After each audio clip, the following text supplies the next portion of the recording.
What's going on, guys? It's Danny from Fantasy Stock Exchange here, and today I'll be going through my top Week 8 waivers, players at the running back and wide receiver positions where if you lost a guy like Brees Hall, if you lost a guy like DK Metcalf, a lot of contributing players going down with injuries this past week, you can go out, you can pick up, you can add to your playoff push, especially with buys and said injuries piling up as we get towards the later portion of the season. You guys want to clinch your playoff spots? There are a few guys on this week's waiver wire that can help you do so, but either way, 10 players total as always that you could pick up to boost your squad. Hopefully you guys won in week 7, but if you didn't, of course, I'll be outlining 5 main players and 5 honorable mentions that can help you get the dub in week 8, whether you're 7-0, 6-1, 5-2. There are a ton of contributing players this week that you can add, boost your squad going into that playoff push. But before we get into it, as always, make sure you leave a like down below, comment your favorite waiver wire pickup of the week as always, and subscribe to the channel. We are on the road to 20,000 subscribers. Appreciate you guys for that consistent support. But before we get into the video, as always, we're going to hit the intro.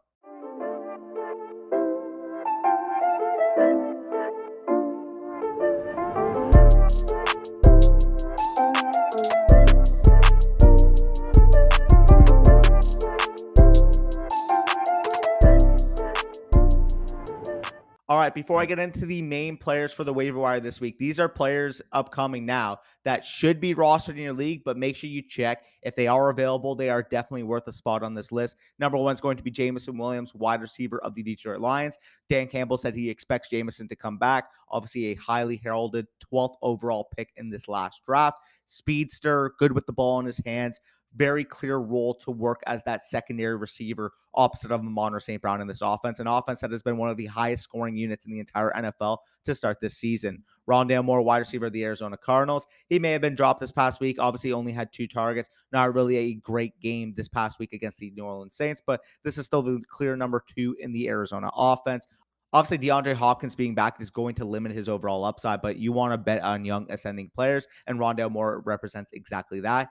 Garrett Wilson, wide receiver of the New York Jets, maybe somebody frustratingly dropped him because he hasn't been performing recently, but this is still a clearly uber talented wide receiver. This Jets passing offense can't stagnate for too long. And with Garrett Wilson, I mean, he just needs this offense to play better, period.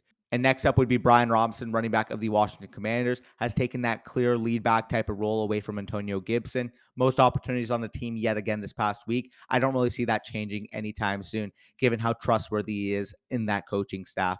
Romeo Doubs, wide receiver of the Green Bay Packers, put up a fat goose egg this past week. Maybe, again, somebody frustratingly drops him. He's available on your wire. You definitely want to scoop him up because you want access to potentially the number 1 wide receiver for Aaron Rodgers. I know that didn't really come to fruition this past week, but I do think that Romeo Doubs can bounce back in a big way. Isaiah Pacheco, running back of the Kansas City Chiefs, kind of occupied that pseudo running back 1 type of role in this offense, but realistically, this has been a 3-man committee between him, Clyde Edwards-Helaire, and Jerick McKinnon all season. However, we want to bet on youth. We want to get access to this Chiefs offense. And if he's able to get that lead back type of role like he showed this past week, this could be a valuable contributor down the stretch. And then finally, Tyler Algier, running back of the Atlanta Falcons. If he's available, maybe somebody dropped him because he hasn't been putting up a ton of fantasy points. Had a decent game this past week against Cincinnati. But this is definitely a possible streamer spot going this week against the Carolina Panthers. With Tyler Algier, we've seen that the Atlanta Falcons want to commit to their run game. Tyler Algier, talented rookie that can contribute in all factors, has actually played a lot of third down snaps, long down and distance snaps for this team. So if he was dropped on your waiver wire, if he's still available on your waiver wire, make sure you go pick up Tyler Algier because I do think he can give you a spot start this week, especially until Cordero Patterson comes back to the lineup. But moving off of these probably rostered players to watch out for on Monday Night Football. If Khalil Herbert's available in your league, you definitely have to watch out for him. He should be rostered in most leagues, in my opinion. Obviously, a high priority backup, but there's a possibility that he may crack into this workload even more for David Montgomery. It could be a 50-50 split. It could be, a 55-45 type of split. And then, of course, the upside there, if David Montgomery ever were to go down or get traded, Khalil Herbert is an explosive talent that can contribute as a lead back somewhere. So Khalil Herbert, definitely one to watch. I also would watch Tyquan Thornton, rookie wide receiver of the New England Patriots. Very good game this past week. The team has said that they want to get him involved in all facets of the game this upcoming week of practice. So I really want to see what his usage is on Monday Night Football. Obviously, I'm recording this before the Patriots-Bears game on Monday night. So 2 players to watch, not really much else going on here. Now let's get into the number 1 waiver claim of the week, in my opinion. That's going to be Gus Edwards, running back of the Baltimore Ravens. 43% rostered in Yahoo Fantasy Leagues. And we saw this past week, first came back from last season's pre-year ACL tear. He looked explosive, and he looked back to his old Gus Edwards self. We saw that explosive playmaker 2 years ago. He looked like that type of running back this past week. 17 opportunities, majority of the short yardage and goal line work for this team. He looks to be that main between the tackles runner for the Baltimore Ravens. I think he's got an RB3 level outlook rest of the season, but we do expect Baltimore to score a ton of points down the stretch. Obviously, with Lamar Jackson, obviously with the offense finally getting healthy, Rashad Bateman, we expect this team to be able to put up points.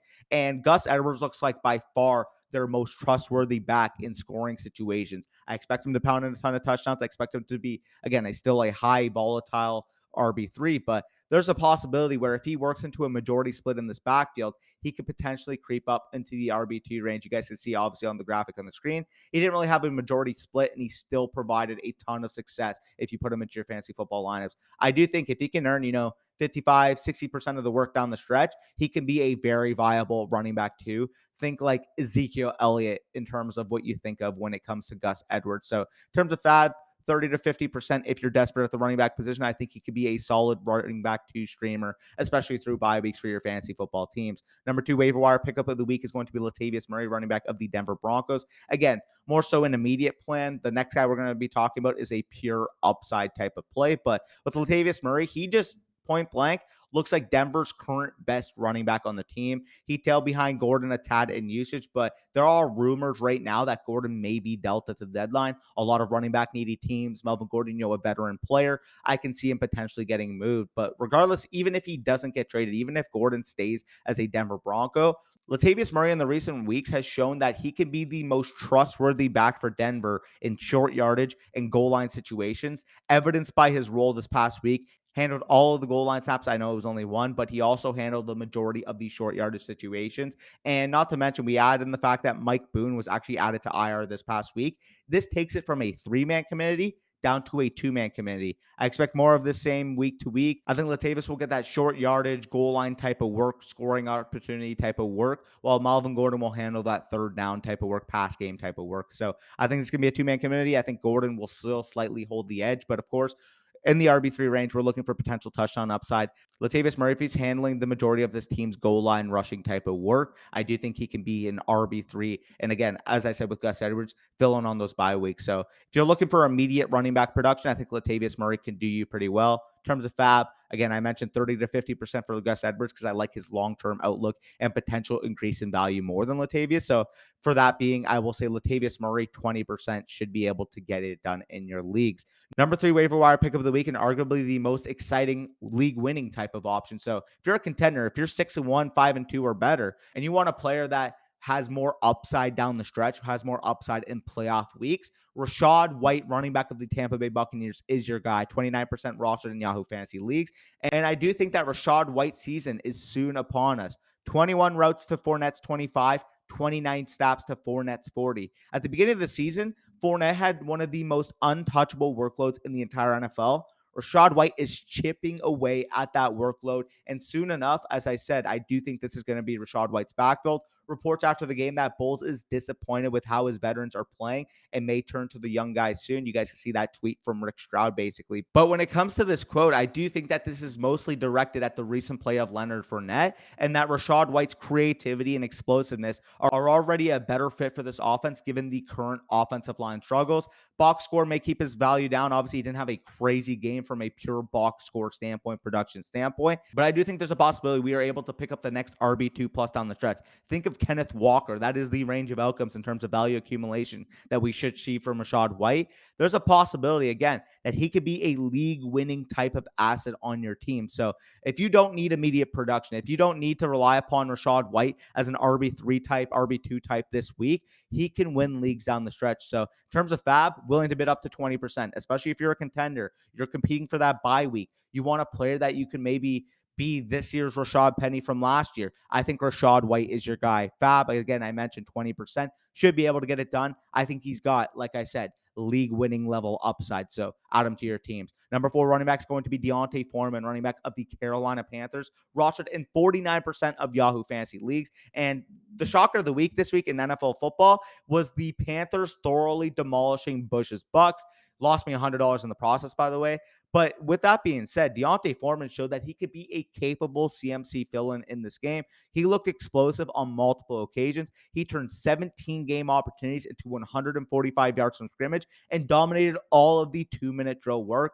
We did see, however, that Chuba Hubbard also received a significant split of the backfield. And as you guys will see in my honorable mentions, deserves an ad as well. But I do think that point blank simple, Foreman flat out looked like the better player, especially in this backfield. Interested to see how his role expands given his performance against the Bucks. And I'm willing to consider him in that RB3 range for the time being. Again, this is still a bad team. This is still a split backfield. But I do think if he's able to take the bull by the horns, he can enter that running back 2 range if he establishes himself and ascends himself into majority back status. So Fab, I think 10 to 20% should be able to get it done.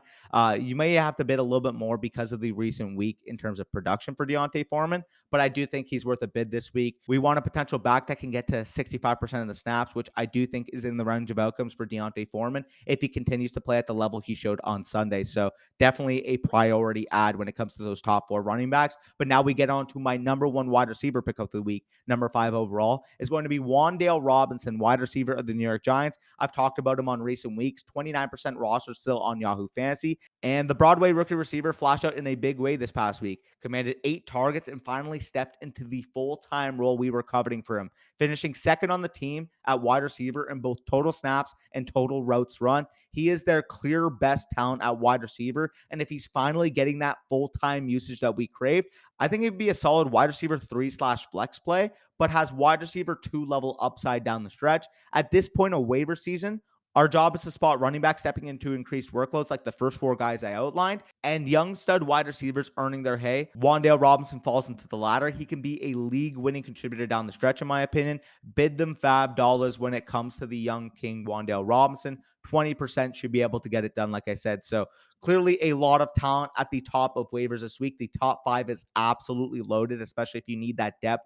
Obviously entering that stretch run, injuries, and bye weeks accumulating at this point of the year. But there are a couple honorable mentions that I really want to talk about as well. I mentioned Tyler Algier, but if he's available, I mean, you have to pick him up, especially until Cordero Patterson gets back. Doesn't really make sense to me.